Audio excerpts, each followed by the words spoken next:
Estamos hablando de una serie que se llama Una Iglesia Viva. ¿Cómo es una iglesia viva? ¿Qué creen?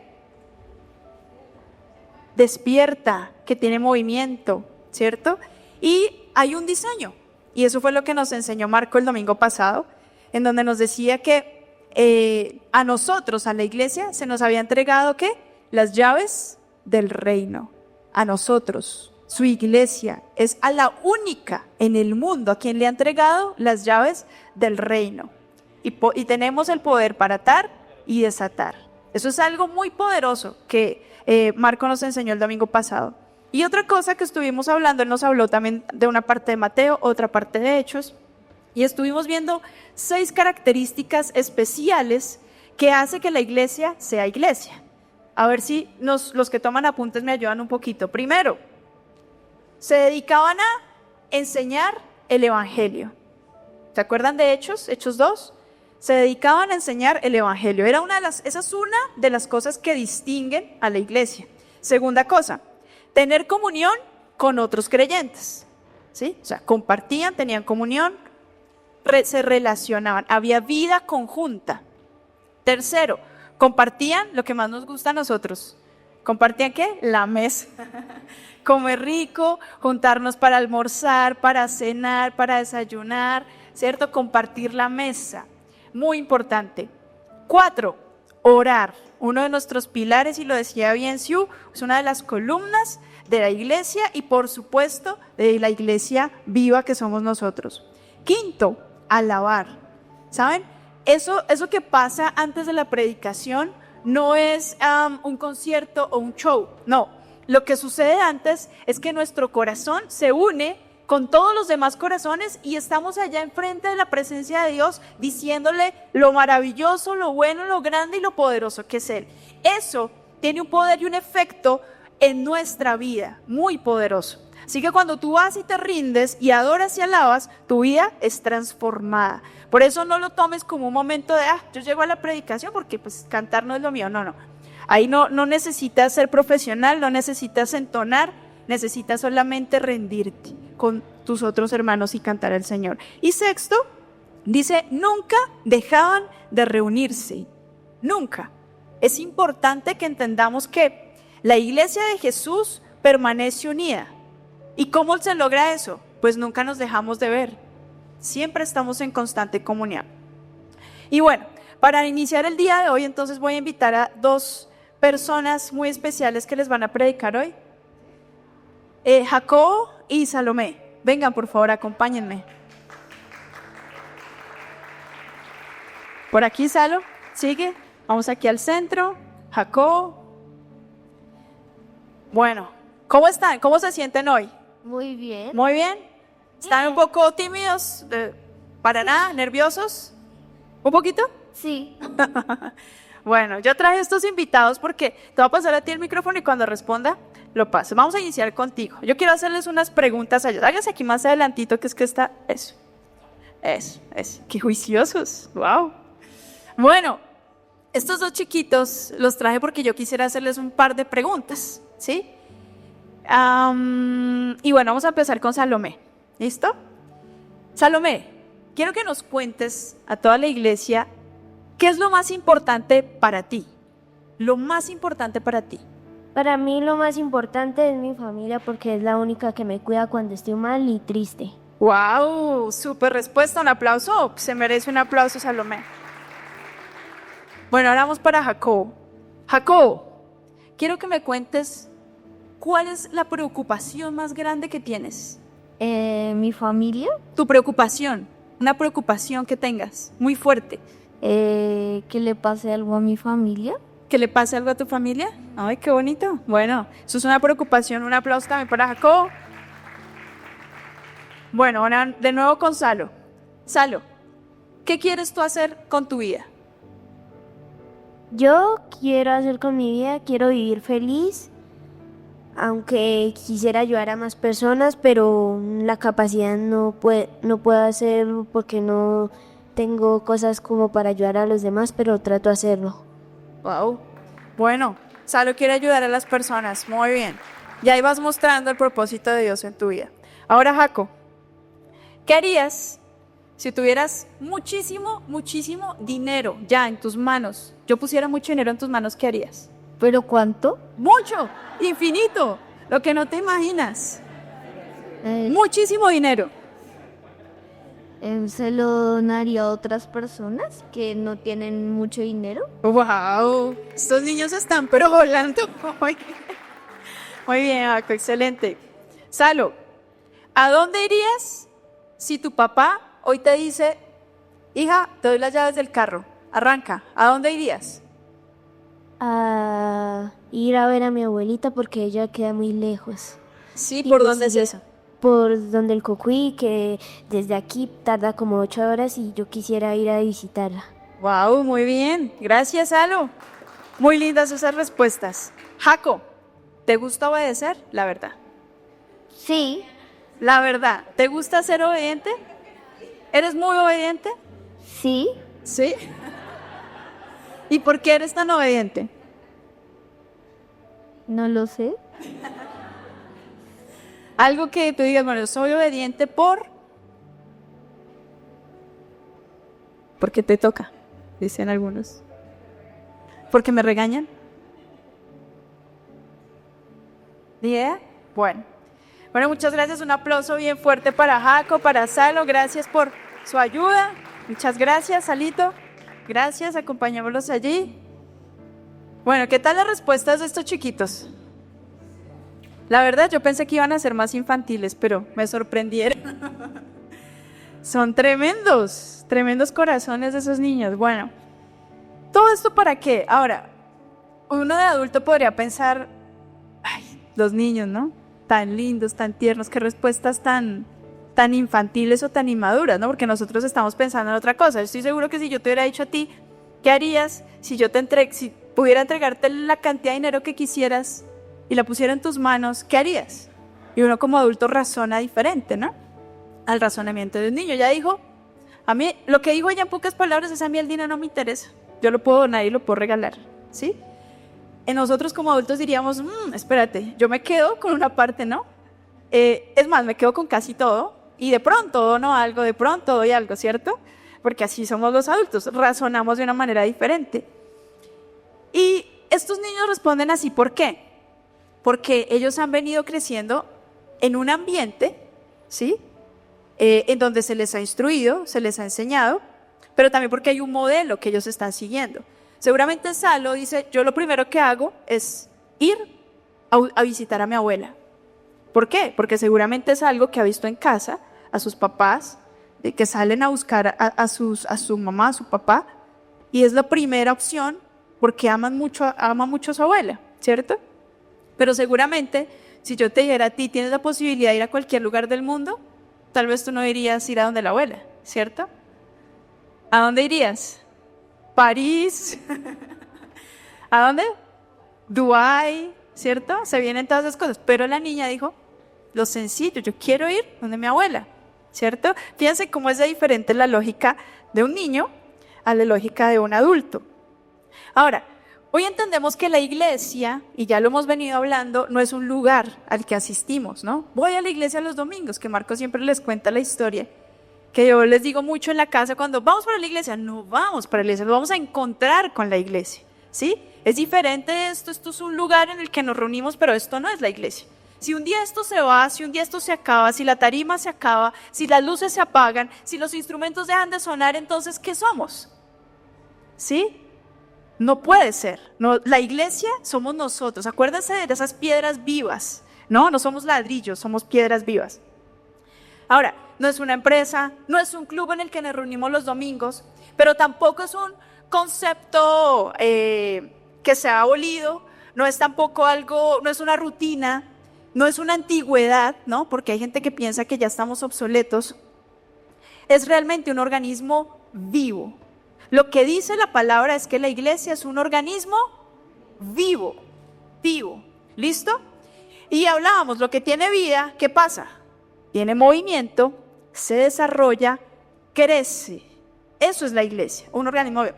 Y algún autor, alguna vez, yo no me acuerdo ahorita qué libro fue, pero yo leí en alguna parte que hacía como un símil y decía, oiga, que chévere pensar en la iglesia como si fuera un organismo vivo que crece y se desarrolla. Y él hace una pregunta en el libro: ¿cuántos años podría tener hoy la iglesia? ¿No? ¿Cuál sería la edad de la iglesia hoy? ¿No? ¿Sería un niño pequeñito? ¿Sería un bebé? ¿Sería un adolescente? ¿Sería un adulto mayor? ¿Cuál sería esa edad orgánica de la iglesia? ¿No? Pensándolo metafóricamente. Entonces venía a mí esta imagen de un jovencito que ya está intentando pasar a la adultez, o que en muy poco tiempo pasará a la adultez. Seguramente ese jovencito es un poco desordenado, ¿cierto? ¿Qué más ven ahí? Desarreglado, desalineado, desordenado. Seguramente no se ha desarrollado plenamente su potencial, ¿sí? Seguramente tiene muchas preguntas, seguramente tiene muchas fallas, seguramente se hace muchos cuestionamientos, y tiene miedos, seguramente tiene miedos. Y ¿saben? Eso somos. Esta imagen recrea lo que puede ser hoy la iglesia. ¿Somos ya perfectos? ¿Hemos llegado a la madurez completa? Yo no sé en qué edad estaremos, ¿no? Pero yo sí creo que siendo un organismo vivo, la iglesia ha venido gestándose a través de etapas, diferentes etapas. Etapas iniciales en donde allá en Hechos 2, como estudiábamos, empezó a formarse. Pero en la medida que va pasando el tiempo, como que la iglesia, igual que los seres humanos, como crecemos los seres humanos, nos vamos desviando un poco y desenfocando de nuestro propósito de vida. Pero en realidad eso somos. La iglesia es un cuerpo que está en proceso de perfeccionamiento. Y esto quiero que lo tengas muy claro. Ayúdame allá, Juanda, porfa. La iglesia es un cuerpo que está en proceso de perfeccionamiento. Veámonos de esa manera. Veámonos, si yo quisiera que los niños aquí me hubieran hablado teóricamente y profesionalmente y con fórmulas y con... No. La iglesia puede responder de acuerdo a la capacidad que tiene. Y esa capacidad es la que Dios va gestando en el tiempo. Entonces, ¿somos perfectos? No somos perfectos. ¿Hay iglesias perfectas? No hay iglesias perfectas, y ya vamos a ir profundizando en esto. No hemos llegado a nuestra plenitud. ¿Cuándo va a pasar eso? ¿Cuándo alcanzaremos la plenitud? Cuando Cristo regrese a la tierra en su segunda venida, ¿cierto? Allí alcanzaremos la plenitud como iglesia. Mientras tanto, ¿qué tenemos que hacer? Caminar juntos, tolerar el defecto del uno, tolerar el defecto del otro, corregirnos, ayudarnos, levantarnos. Eso es la iglesia, ¿sí? En la iglesia no venimos a compararnos, a envidiarnos, ¿sí? En la iglesia venimos a ser uno. Y eso implica un montón de cosas que vamos a ver a continuación. Ahora, los seres humanos necesitamos ser acompañados y corregidos. Fíjense, estos chiquitos, no sé cuántos años tendrían. ¿Cuántos años tiene Jacobo? ¿7, 8? 8 años. Salomé creo que tiene 9, 10. Entonces imagínense, estos chiquitos con esta edad ya tienen una visión de la vida. ¿Pero ellos ya llegaron a su plenitud y a su madurez total? No. ¿Qué necesitan ellos? ¿Cuál es la labor de los padres? Acompañar, guiar, formar, ¿cierto? Llevarlos al lugar en donde van a poder desarrollar todo su potencial, que aquí ya lo estamos viendo. O sea, estos chiquitos ya están mostrando un potencial, pero ¿ya está completamente expuesto? No, ¿cierto? Entonces, pensemos en la iglesia de esta manera. La iglesia se está preparando, se está perfeccionando, pero aún no se ha manifestado completamente el poder de Dios a través de su iglesia. Pero nos está preparando y estamos en ese proceso. ¿Cuál será la expectativa de Dios con su iglesia? ¿No? Y es una pregunta que siempre me ha estado rondando y que quiero dejárselas ahí en sus cabecitas, y si quieren apúntenla. ¿Cuál es la expectativa de Dios con su iglesia? ¿Qué espera Dios de su iglesia? ¿Qué quiere Dios con su iglesia? Ahora, desde que nacemos, todo lo que recibimos del exterior y nuestro desarrollo interno también va generando un montón de cambios. Y yo les decía, en un principio estamos, o sea, como que Dios nos envía a la tierra y sabemos que hay un propósito y que hay algo que Dios quiere hacer con nosotros. Pero a medida que vamos creciendo, es como si de repente nos fuéramos desviando, hasta llegar a un punto incluso en el que podemos llegar a tener caos, oscuridad, no ver, no tener claridad, ¿sí? Y nos aleja del plan de Dios para nuestras propias vidas. ¿Y saben? Eso es lo que pasa con la iglesia. La iglesia se gesta en hechos, ¿sí? Bueno, a partir bueno, hay algunos teóricos que dicen, no, la iglesia se funda cuando Jesús asciende y desciende el Espíritu Santo. Otros dicen, no, eso sucede cuando Jesús empodera a sus discípulos, en fin. Pero la iglesia nace ¿a través de quién? A través de Jesús, ¿cierto? Porque tenemos una misión. ¿Qué dijo él cuando estaba ascendiendo? ¿Se acuerdan? Y por todo el mundo, sí. Vayan y hagan discípulos. Ese es el propósito y la tarea de la iglesia, ¿sí? Reflejar el amor de Cristo para que otros también puedan alcanzar salvación. Ahora, en esa búsqueda, ¿no? Bueno, ¿qué ha pasado con la iglesia? ¿Cuál es esa etapa en la que estamos? ¿Cuál es la expectativa de Dios para la iglesia? Entonces dije, bueno, vamos a revisar 2 cartas paulinas. ¿Por qué 2 cartas paulinas? Dije, bueno, entre comillas, ¿cuál podría ser? Ustedes saben que Pablo le escribió a varias iglesias. Pablo fue la persona que salió por primera vez, ¿cierto?, del sistema judío y llevó el evangelio hacia el exterior, ¿cierto? Y saben que Pablo plantó varias iglesias. Y Pablo en el Nuevo Testamento, varias de sus cartas lo que hace es escribirles, él va y planta, establece la iglesia, se va, deja unos líderes y él sigue su rumbo, sigue estableciendo, pero cuando llegan a él noticias de cosas que están pasando en las iglesias, él lo que decide es empezar a generar, ¿qué? Hacer cartas. Y envía cartas para cada una de esas iglesias. Entonces yo dije, bueno, vamos a analizar 2 iglesias y vamos a hacer un comparativo entre 2 iglesias. La mejor y la peor. Y les pongo entre comillas porque esto no es tan cierto y ya lo vamos a ir viendo también.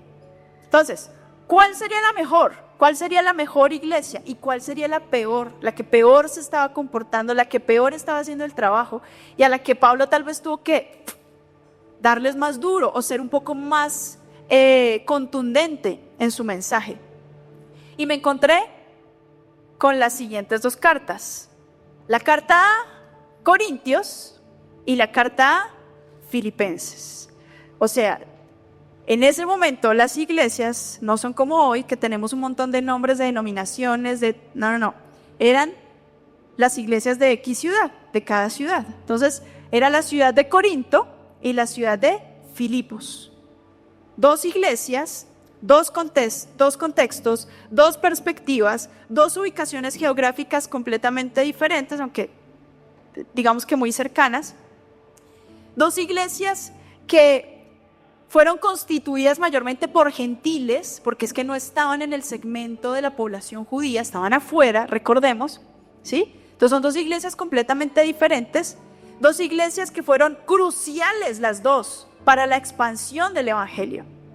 2 iglesias que enfrentaban influencias del paganismo, ¿sí? Es decir, de creencias, digamos que por generaciones se habían cimentado en los pueblos y en las culturas, ¿sí? En cuanto a dioses, en cuanto a religiones, en cuanto a creencias.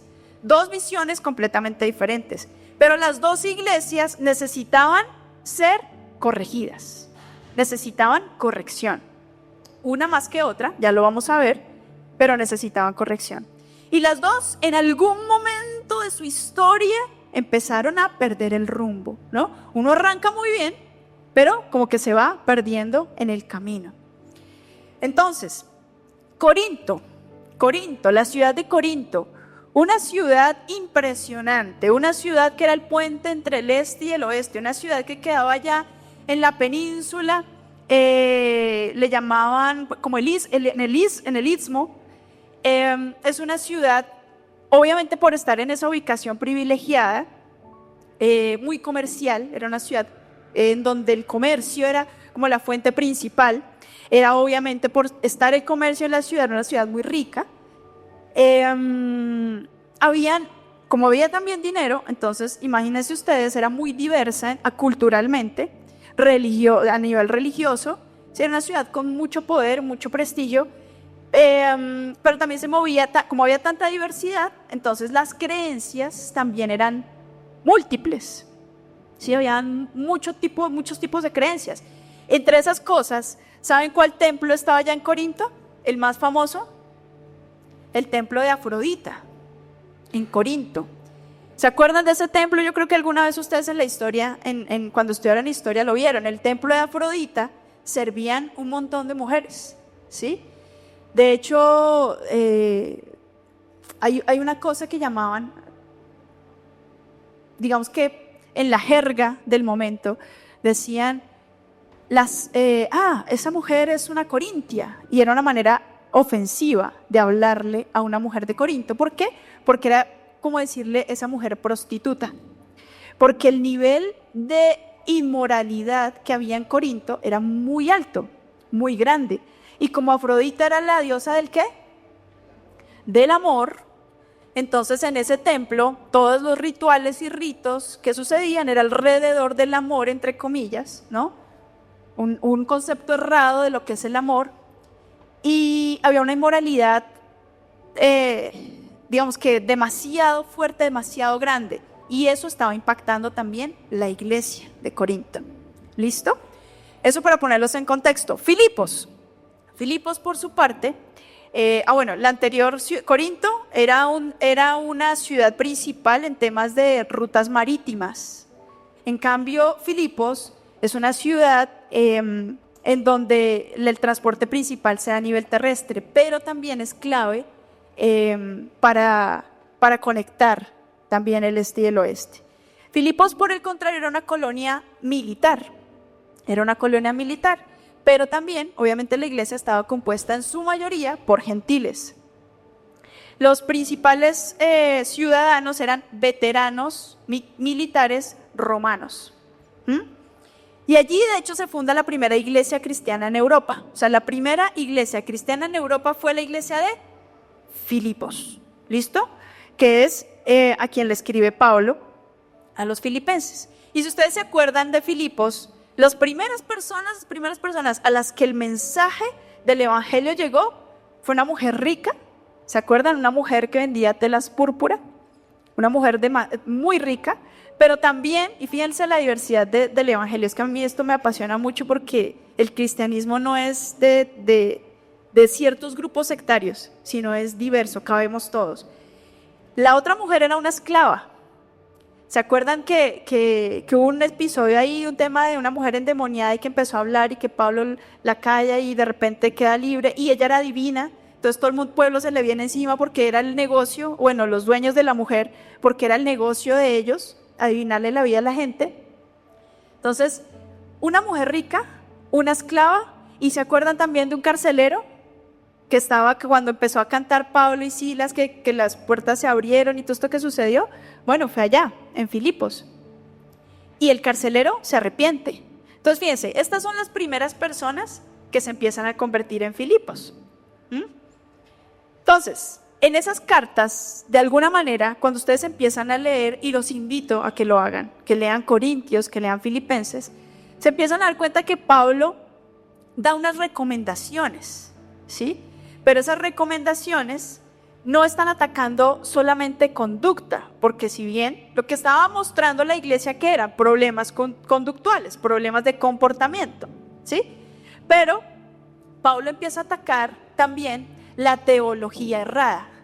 Porque yo, ¿por qué hago? ¿Por qué me comporto de cierta manera? Porque así lo creo, ¿cierto? Nuestro comportamiento no nace de la nada. Nuestro comportamiento es una respuesta de nuestro sistema de creencias. Si yo creo algo, yo me comporto de esa manera. Si yo de verdad no lo creo, no voy a llegar a comportarme de esa manera. Entonces Pablo sabía que había que atacar la conducta, que había que atacar la ética, pero principalmente la teología errada. O sea, lo que ellos, los corintios, estaban pensando acerca de Dios, lo que los filipenses estaban pensando acerca de Dios. Y les voy a mostrar aquí rápidamente un comparativo rápido, solo para que lo lean y tengan como un contexto, ¿sí? Filipos Pablo con Filipos tenía una relación cercana, afectuosa. Con Corinto fue un poco más duro, la carta fue un poco más dura, digamos de alguna manera. El tono de la carta: gratitud, gozo, ánimo con Filipos. Con Corinto, corrección, confrontación. Esto es muy importante. Filipos vivía a Cristo. Corinto normalmente lo predicaba, pero lo estaba dejando de vivir. Los dones espirituales en Corinto, ¿se acuerdan de cuando habla Corintios de los dones espirituales? Bueno, ¿es por qué? Porque Pablo estaba diciendo, oiga, están muy chéveres, tienen muchos dones, pero ¿qué está pasando con la esencia de ustedes? ¿Sí? ¿En dónde está el uso correcto de los dones? El orden, ¿se acuerdan que Pablo llama al orden en Corintios? Bueno, ahí está. El carácter. Filipos se caracterizaba por tener humildad y servicio. Pablo en su carta a los filipenses les agradece porque lo ayudaron en su vida, le ayudaron económicamente, lo ayudaron emocionalmente, lo ayudaron de todas las formas posibles, ¿sí? Entonces muestra que hay un corazón de humildad y servicio. En cambio en Corinto había orgullo, competencia y no estaba esa generosidad en su corazón. Los dos tenían problemas en su unidad, unos conflictos más pequeños, pero finalmente conflictos y divisiones entre la iglesia. La moral cristiana. Filipos era coherente, estaba viviendo a Cristo. En cambio Corinto estaba siendo un poco más, digamos que se estaba desarrollando más un tema o un tipo de libertinaje, ¿sí? En cuanto a la forma de vivir a Cristo. La autoridad espiritual la aceptaban con amor de Pablo. Los corintios tenían un poco más de resistencia. Y bueno, eso es básicamente la comparación para que vayamos entendiendo un poco el contexto. Ahora, estoy segura que ahora mismo, ¿no? Cuando uno ve ese cuadrito, y les pasaría lo mismo que a mí cuando lo leí. ¡Oh, Corintios! ¡Qué iglesia tan mala, perversa, terrible! Uy, no, esa iglesia así, esa iglesia no es lo que yo pensaría, lo que Dios quiere de esa iglesia corrupta, que Dios, como dijo el profeta, que Dios haga descender fuego del cielo y los queme, ¿sí o no? Porque así somos nosotros, ¿no? Inmediatamente señalamos, criticamos y decimos perversos, ¿no? No, nosotros somos más filipenses, ¿no? Nos ponemos más como, ¿ustedes no le han pasado que se ven una película y ustedes siempre son el lado bueno? ¿Cierto? Se ven una serie y ustedes son el lado bueno, pero el lado malo jamás. No, nosotros no, nunca. Bueno, vamos a ir viendo, a ver qué pasa. Y por eso hay muchos que dicen, como yo diría, si a mí me dicen, Ivonne, en Bogotá solamente hay 2 iglesias. Está Corinto y está Filipos. ¿A cuál irías? Pues obviamente yo digo, no, pues yo me voy para Filipos, ¿sí o no? Porque pues es la mejor iglesia, ¿no? Es el lugar en donde seguramente hay más paz, me puedo desarrollar ministerialmente, un montón de cosas. Pero ¿saben que eso no es tan así? Y las 2 iglesias fueron utilizadas y usadas por Dios. Y por eso hay mucha gente que dice, me quiero cambiar de iglesia. Me quiero cambiar de iglesia. Esta iglesia no es para mí. Aquí cometieron este error. Y cometieron este error y yo me tengo que ir de ahí porque ese no es mi lugar. Como si nosotros fuéramos perfectos, ¿no?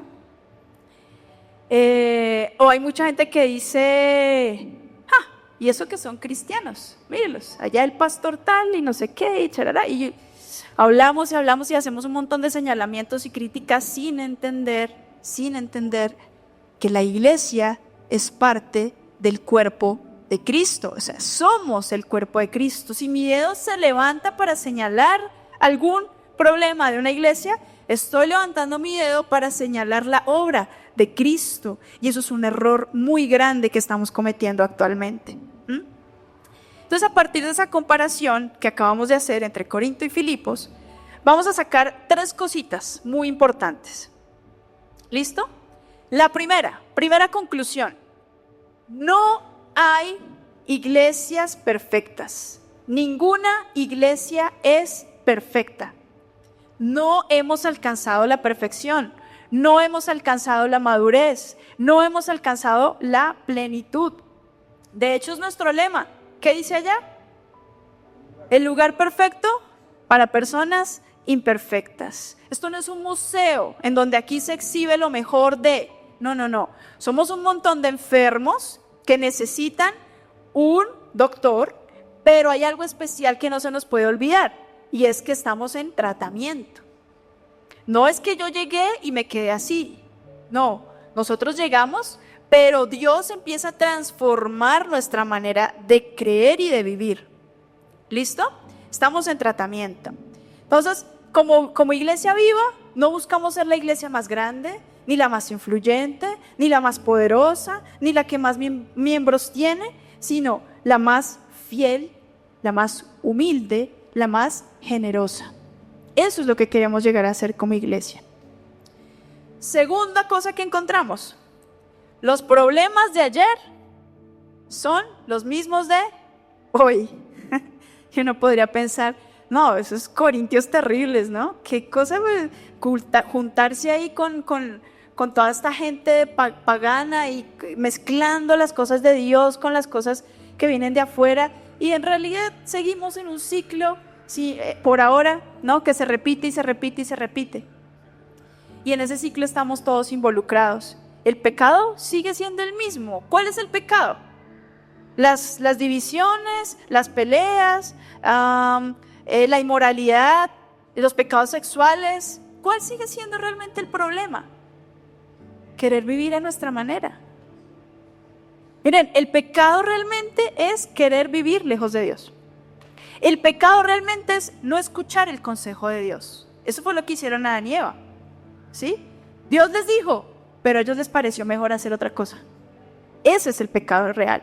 Vivir lejos del consejo de Dios. Y el ciclo se sigue repitiendo, ¿no? Entonces hoy estamos en las iglesias con un montón de emocionalismos, pero sin carácter, ¿sí? Nos emocionamos. ¡Oh, hoy viene el profeta! ¡Aleluya! Y no, el domingo, eso es fuego. Pero entra el lunes, estás maldiciendo, están en la casa peleándose unos con otros, están los hijos ofendiendo a los padres a los hijos, viene la situación en el trabajo, quiere uno casi que ahorcar al jefe, y vienen un montón de situaciones en la vida cotidiana que nos empiezan a alejar, ¿no? De eso que somos. Muchas reglas en lugar de gracia. La iglesia se convirtió en un lugar de reglas. Esto puedes hacer, esto no puedes hacer. Y eso no es la vida en Cristo. La vida en Cristo es una vida de libertad, de libertad. Pero ¿qué pasa? Que hay que nacer de nuevo. Cuando tú naces de nuevo, la libertad la usas de una manera diferente. Espiritualidad fuera de Cristo. Esto sí que es normal en nuestras iglesias o incluso en el mundo. Hoy la gente está buscando espiritualidad. ¿Ustedes no se han dado cuenta? Necesitan espiritualidad, buscan. Por eso es que buscan otros refugios, ¿sí? Pero cuando tú les hablas de Cristo, no todos hablan de Dios.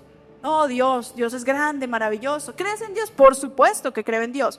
Lo ven como una energía, lo ven como, no sé, como algo que es como tiene un poder creador. Ese es Dios, ¿sí? Y está bien. Pero es que nosotros no solamente somos teístas, no solamente creemos en Dios, hay algo más. Nosotros creemos en Cristo. Y eso hace la diferencia de nuestras convicciones. No es una espiritualidad falsa.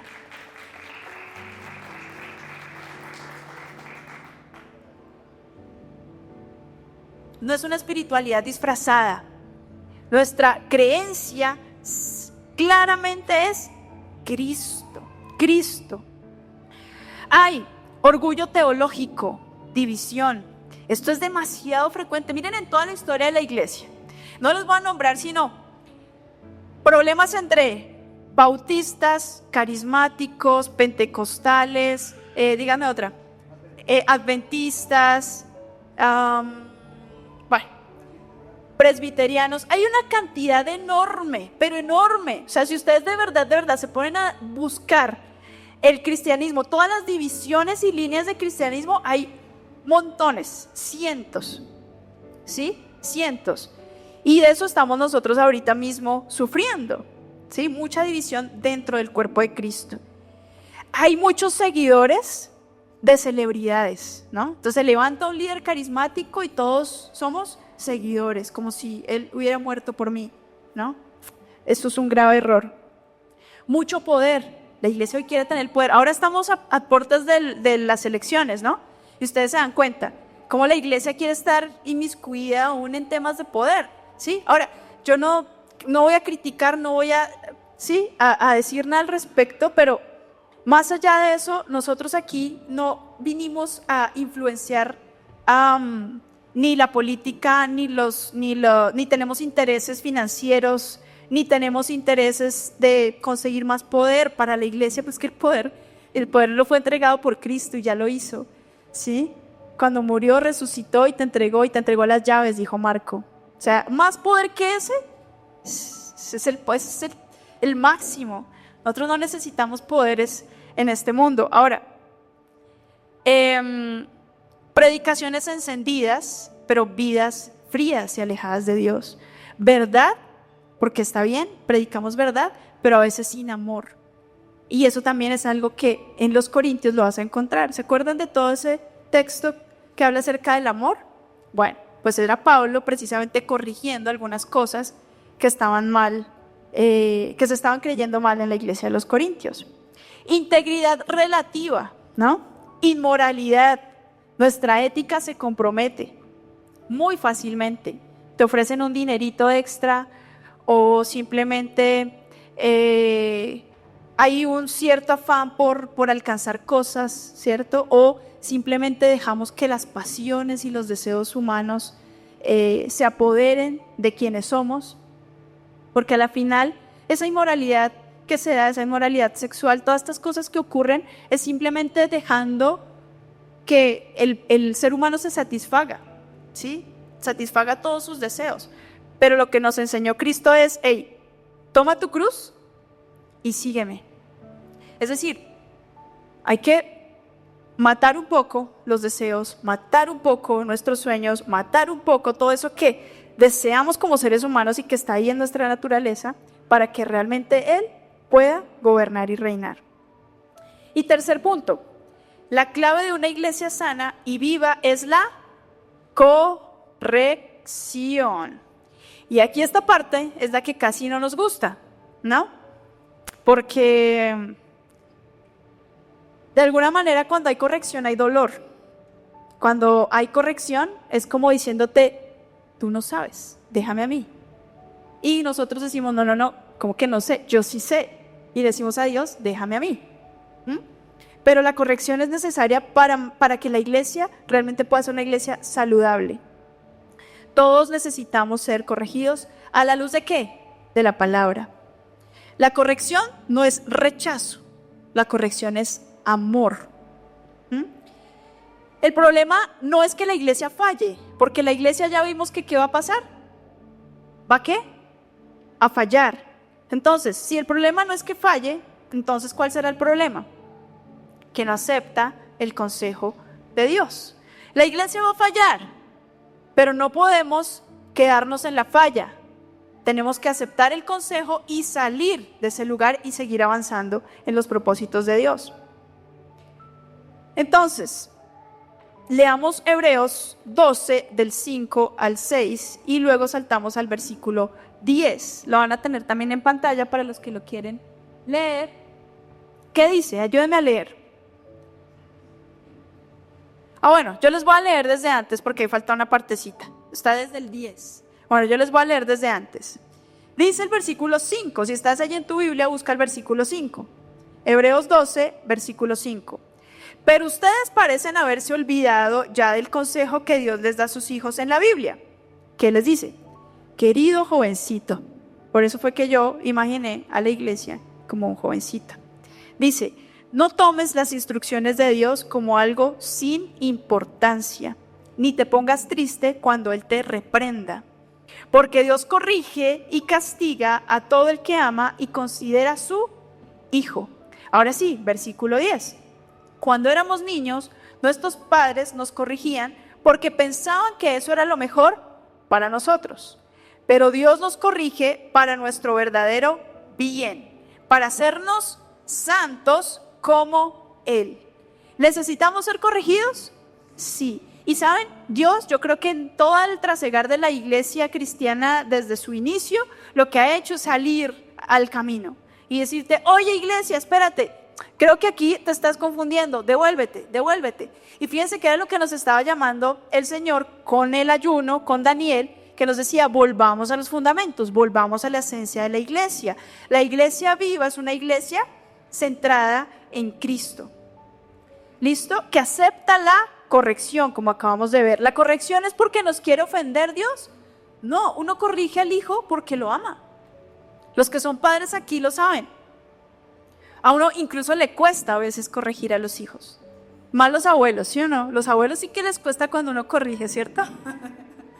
Acá tenemos también los abuelitos de Lulu y Ata, los papás de Marco, y cuesta un montón, ¿no? Yo sé cuando uno quiere como, Luciana, Antonia, todos los abuelitos como que no, espérate, no la castigues, no le digas, ¿sí? Porque pues obviamente en el amor uno quisiera que no hubiese corrección de esa manera, pero a veces es necesario porque los hijos ya crecieron completamente y están maduros completamente. No, necesitan ser formados, ¿sí? Y como vamos a ver hoy, necesitan un modelo, necesitan ver algo para imitar.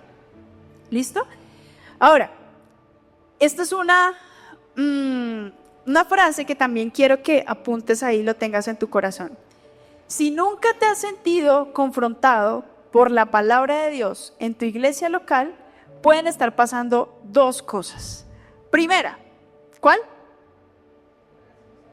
Fuerte, vamos, participen. Primera. Sí, o tu corazón se ha cerrado a la corrección, o dos, estás en el lugar equivocado, como la vivienda, ¿sí? Si no te has sentido confrontado, si no has sentido ese dolor que uno siente al ser corregido, entonces o evalúa tu corazón o evalúa el lugar donde estás, ¿sí? Porque nosotros nos reunimos como iglesia a ser corregidos también. Ahora, vámonos para Filipenses. Vamos a leer Filipenses 3, del 7 al 10. Alístenlo allí en sus Biblias. Lo tenemos también aquí en pantalla. Filipenses 3, del 7 al 10. ¿Qué dice? Pero gracias a lo que Cristo hizo por mí, ahora pienso que no vale la pena lo que antes consideré de valor. Todo eso lo he dejado a un lado y lo considero basura, con tal de llegar a conocer bien a Cristo, pues no hay mejor conocimiento.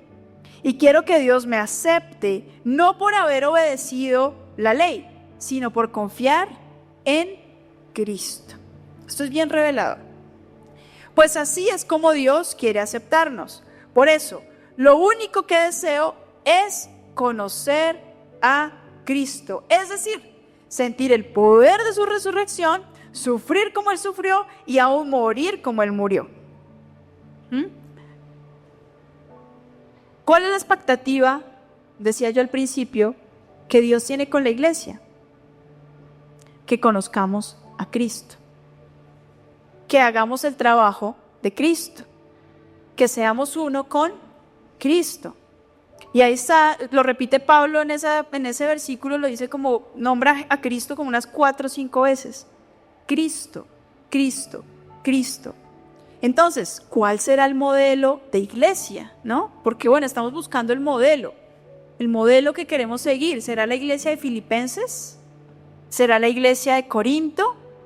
¿Será de pronto la iglesia, la que nombra Apocalipsis, la iglesia de la Odisea? No, la Odisea es más terrible todavía, yo no quiero ser esa. ¿O seremos la iglesia de Filadelfia? Sí, de pronto la iglesia de Filadelfia. Eso se nombran en Apocalipsis, esas iglesias, ¿no? Que son cartas también de las iglesias, 7 iglesias.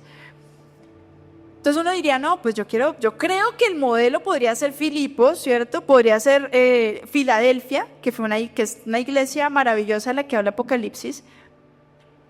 Pero ¿saben realmente cuál es el modelo? ¿Cuál es el modelo que tenemos que seguir? Bueno, vamos a leerlo en Hebreos. Vamos a buscar Hebreos 10, del 20 al 25. Hebreos 10, del 20 al 25. Y dice así: pues cuando Jesús murió, abrió la cortina que nos impedía el paso.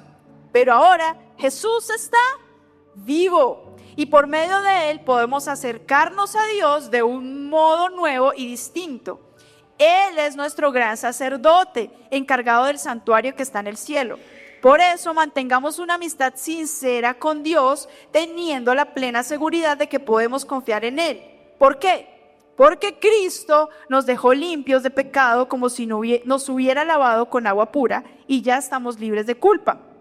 Sigamos confiando en que Dios nos salvará. No lo dudemos ni un instante, porque Él cumplirá lo que prometió. Tratemos de ayudarnos unos a otros y de amarnos y hacer lo bueno. No dejemos de reunirnos como hacen algunos. Al contrario, animémonos cada vez más a seguir confiando en Dios. Y más aún cuando ya vemos que se acerca el día en el que el Señor juzgará a todo el mundo. Yo no sé, pero siempre que Dios habla acerca de su sacrificio, acerca de Jesús, acerca de Cristo, también está hablando acerca de la iglesia. Fíjense, no puede ser uno sin dos, ¿sí? La iglesia le pertenece a Cristo y yo no puedo pertenecer a Cristo sin hacer parte de su iglesia. Es necesario. Dios no nos piensa como seres individuales, ¿sí? Él siempre nos piensa como una familia. Él siempre nos piensa como un pueblo, como una generación. Por eso es importante la vida del otro en mi vida y mi vida en la vida en el otro. Por eso el relacionamiento, por eso la comunión, por eso el compartir la comidita, por eso el estar juntos es tan importante. Entonces, realmente el modelo de la iglesia, ¿quién es? Cristo, es lo que acabamos de leer. Cristo, Cristo, Cristo. Nosotros no solamente creemos en Dios, no solamente no creemos en alguien que creó el universo, nosotros no solamente creemos en una fuerza o en una energía, nosotros creemos en Cristo. Cristo es la razón por la que estamos aquí. Cristo es la razón por la que nos llamamos cristianos. Cristo es la razón por la que nuestra vida está siendo transformada. Cristo es el modelo al cual nosotros seguimos y queremos ser como Él. Cristo es la razón por la que la palabra de Dios, yo dejo que me guíe la vida y me ayude a ser transformada. Y me ayude a cambiar en medio de mis oscuridades, mis debilidades, mis dolores, mis miedos, mis tristezas. En medio de todo eso, ¿tiene que brillar quién? Cristo. Cristo es el ancla de nuestra alma. Cristo es quien sostiene nuestra vida. Cristo es la razón por la que nosotros podemos vivir hoy. Porque nosotros volvimos a vivir cuando Él resucitó. Y lo que quedó atrás se murió también con Él en su muerte. Esa es la iglesia de Cristo. Cristo. No solo somos teístas, somos cristianos. O así nos apodaron, ¿se acuerda? Antes nos llamaban los del camino. Después nos cambiaron el nombre y nos hicieron cristianos. Bueno, ¿por qué? ¿Por qué nos pusieron cristianos? Porque nos parecemos a Cristo. ¿Sí? Los primeros cristianos es que habla como de Cristo, ¿no? Se dirige a la gente como Cristo. Pareciera que tiene como la inteligencia y la sabiduría de Cristo. Nuestra meta es parecernos cada vez más a Cristo. Ahora, ¿está dividido Cristo? Porque esa era una de las grandes problemáticas de esas iglesias y es una de las grandes problemáticas de hoy. ¿Está dividido Cristo?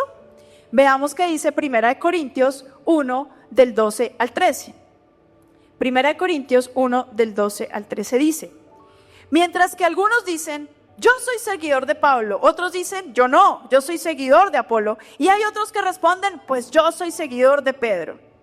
Y aún otros dicen, yo sigo a Cristo. Pero no hay tal cosa como un Cristo dividido. Además, no fui yo el que murió en la cruz para salvarlos a ustedes, está diciendo Pablo, ni fueron ustedes bautizados en mi nombre, así que no tienen por qué formar un grupo de seguidores míos. Fíjense, ya se estaba presentando, ¿no? Entonces, los de Pablo, los de Pedro, los de Marco, los de Corson, los de ¿quién más? Los de Ivonne.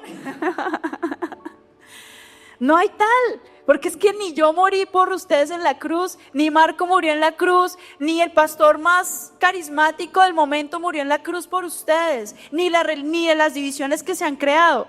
No, Cristo es el centro. La iglesia no es de Pablo, La iglesia no es de Apolos, la iglesia no es de Agustín, no es de Lutero, no es de Calvino, ¿no? De pronto Calvino.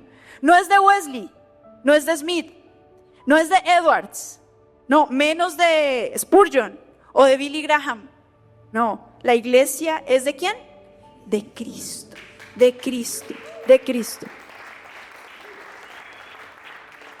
No podemos vivir ni en el legalismo que nos enseñó de pronto al principio la religión, pero tampoco podemos vivir en el libertinaje de darle rienda suelta a nuestros deseos. ¿Quién es el equilibrio? Cristo. Cristo. Cristo es el centro, Cristo es el modelo, Cristo es a quien nosotros queremos parecernos. Conclusiones. La iglesia no es un producto terminado, es un organismo que está siendo procesado, santificado. Cristo es el equilibrio perfecto. Acuérdese del nuevo pacto. En Cristo hay un nuevo pacto. Nosotros no hacemos nada para ganar el favor de Dios. Él ya lo hizo todo. Soy yo quien decido aceptarlo o no aceptarlo.